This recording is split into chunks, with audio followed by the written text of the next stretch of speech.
होता है कि भगवती सीता का अपहरण करके रावण जो है दक्षिण दिशा में लेके गया, और ऐसा किया भी है उन्होंने। ये जो भगवान के चरण चिन्हों की बात आती है, आप देखेंगे श्रीमद् भागवत में अक्रूर जी जो हैं, जब भगवान श्री कृष्ण को लेने के लिए ब्रिज में आ रहे थे कंस की प्रेरणा से, तो मन में बड़ा दुख हो रहा कि मैं भगवान श्री कृष्ण को ले जाऊंगा और कंस जो है उनको मारेगा, तो उसमें अपराधी में हूँ, निमित्त कारण में बनूंगा।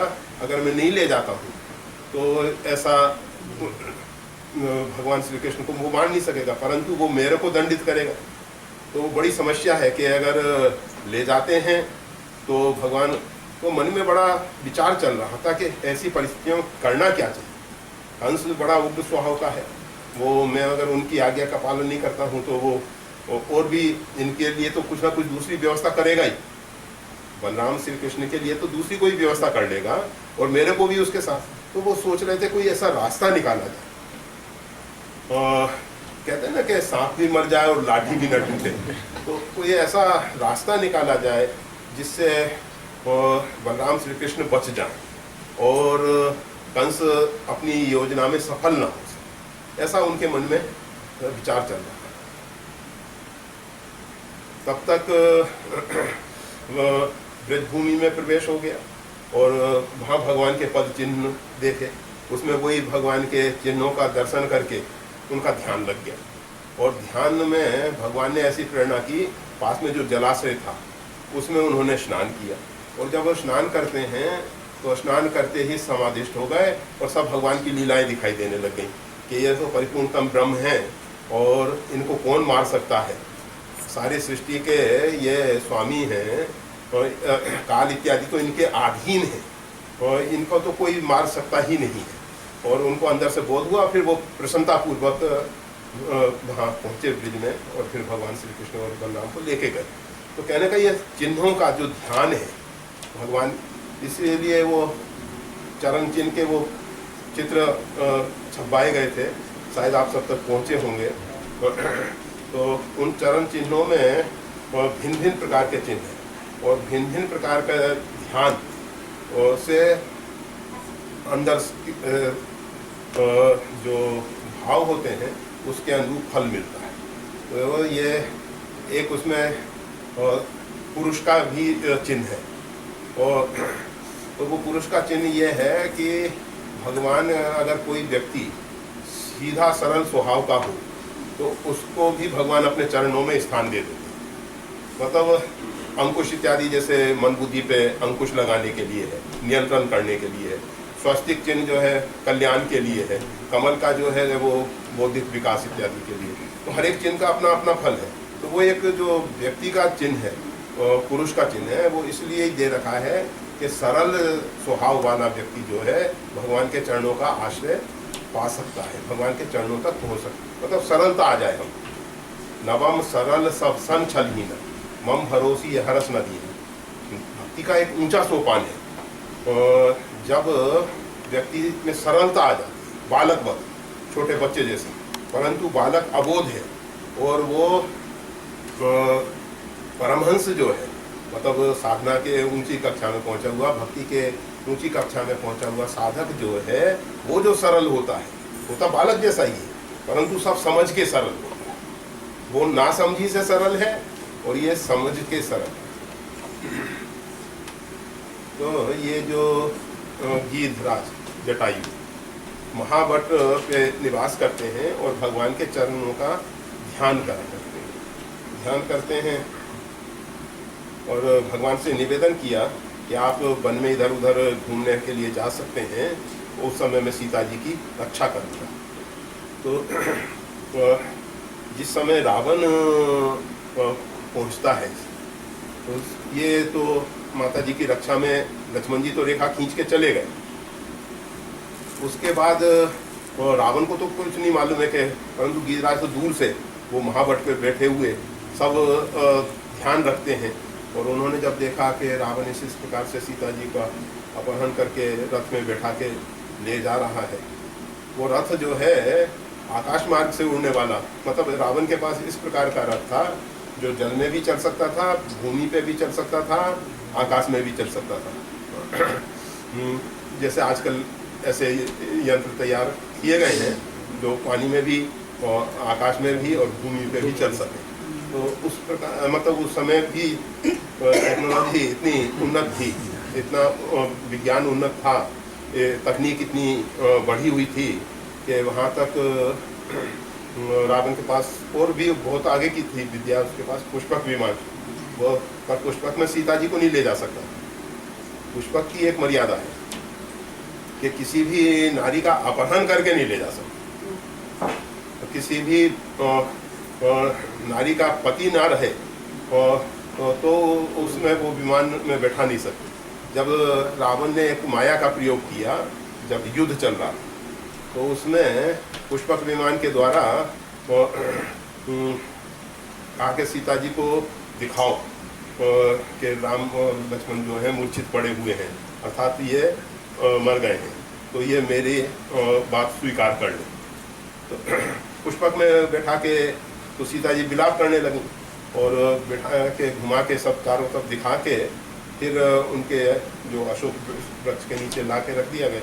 तो त्रिजटा ने उनको रहस्य बताया कि आप निश्चिंत रहो, राम लक्ष्मण का कुछ नहीं बिगड़ा है।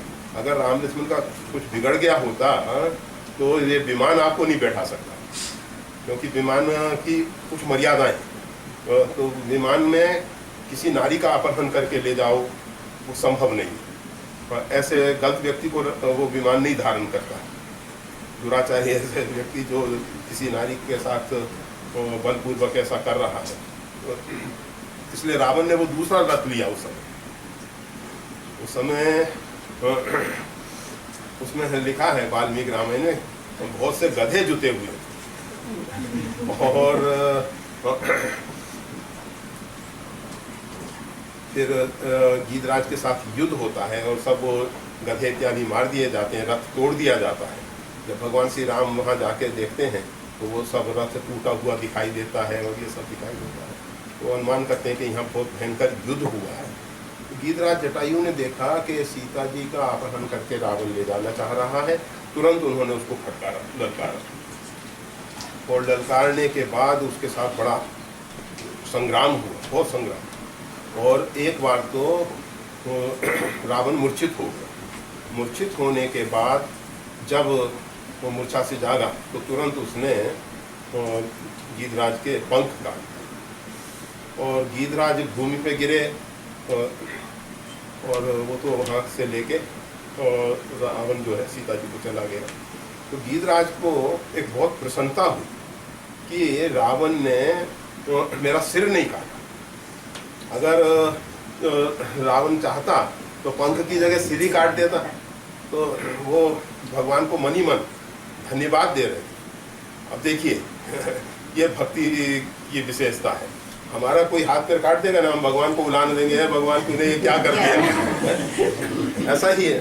और वो गीधराज जटायु उस समय भगवान को अहोभाव से भर के धन्यवाद दे रहे थे कि भगवान आपने बहुत कृपा की, इसको सद्बुद्धि दे दी जिससे मेरे केवल पंख ही काटे और मेरा सिर नहीं काटा इसने। और फिर वो भगवान के चरणों का ध्यान कर रहे हैं। तो बस भगवान जब वहाँ पहुँचते हैं तो उन्होंने देखा कि गीधराज जटायु बस अंतिम श्वास ले रहे हैं। तो सीता जी का समाचार जटायु जी ने बताया, ले दक्षिण दिश गए वो गुसाई, बिलपता थी पूर्वी की नहीं। दक्षिण दिशा में रावण जो है सीता जी को अपहरण करके ले गया है और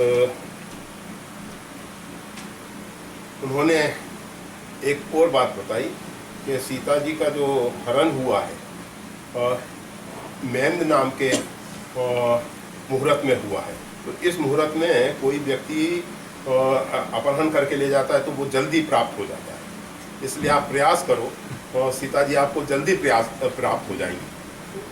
ज्योतिष का भी उसको जानकारी थी, जटायु, गीधराज जटायु, मतलब उस समय के पक्षी भी इतने अधिक होशियार थे। और रामचरितमानस में तो गरुड़ जी और काकभूषण जी के संवाद में मानस रोग की बात कही गई मानसिक रोगों के विषय में इंसान इतना सावधान नहीं जितने पक्षी सावधान।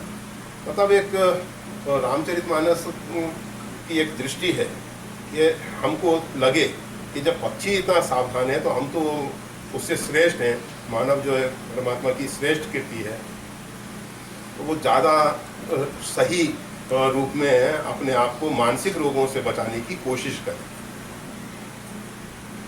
तो भगवान श्री राम को उन्होंने संदेश सुनाया भगवती सीता जी का, और संदेश सुनाने के बाद उन्होंने अंतिम श्वास ली। भगवान ने विचार किया कि सारे समाज को एक उपदेश मिले, परहित लाग तजहि जो दे। परोपकार के लिए जो अगर शरीर का त्याग करता है तो उसको भगवान अपना स्वरूप दे देते। ये दो वार्ताएं प्राचीन इतिहासों में मिलती हैं। एक रामचरितमानस में ही आता है कि जब कामदेव जो हैं देवताओं की स्तुति करने से प्रकट हुए, और देवताओं ने निवेदन किया कि भगवान शंकर की समाधि जो है भंग करनी। तो उनके मन में विचार आया कि भगवान शंकर की समाधि को भंग करके जीवित तो बचने वाले नहीं, मरना तो है ही। शिव विरोध ध्रुव मरण हमारा, शंकर जी का विरोध करके तो सुनिश्चित है कि हमारी मृत्यु तो होगी ही। अब ऐसी स्थिति में क्या करना चाहिए? फिर विचार आया कि अगर परोपकार के लिए कोई शरीर त्याग करता है तो संत महापुरुष उसकी प्रशंसा कर। तो ऐसा विचार करके उन्होंने कहा कि ठीक है, परोपकार के लिए शरीर का त्याग किया जाएगा। ऐसा विचार करके उन्होंने शंकर जी की समाधि भंग की, और समाधि भंग करने के बाद शंकर जी ने काम को तो जला दिया। उनकी पत्नी रति जो है विलाप करती हुई वहाँ पहुँची। तो उन्होंने कहा कि भाई अब वो तो जो होना था हो गया। तो कहा कि अब तुम्हारा पति जो है बिना शरीर के ही सब लोगों के अंदर निवास करेगा। काम हमारा